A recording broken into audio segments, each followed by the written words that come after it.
இந்த லா ஹவுல வலா குவத்தை பற்றி பெருமானார் சொல்லுகிற பொழுது இது கன்சுல் அரிஸ், அரிசுக்கு கீழே கொடுக்கப்பட்ட வார்த்தை, எழுதப்பட்டிருந்த வார்த்தை. இதிலே 99 நோய்களுக்கு நிவாரணம் இருக்கிறது, அதில் குறைந்தது கவலை என்றார்கள் கண்மணி நாயகம் ஸல்லல்லாஹு அலைஹி வஸல்லம்.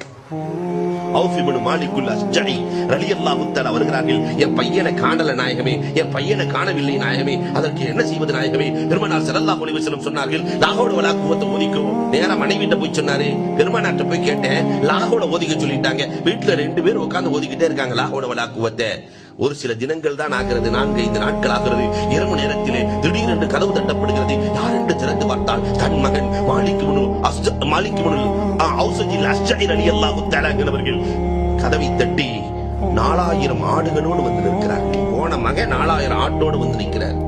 நேரா பெருமானார்ட்ட இரவோடு இரவாக கொண்டு போய் நிறுத்துகிறார்கள். போன மகன் கிடைச்சிட்டாரு. பெருமானார் ஸல்லல்லாஹு அலைஹி வஸல்லம் அவர்கள் காரணம் கேட்கிறார்கள். மகன் காரணம் சொல்லுகிறார். மாலிக் அழகாக காரணம் சொன்னார். என்னை எதிரிகள் கடத்தி சென்றார்கள் கொலை செய்வதற்காக.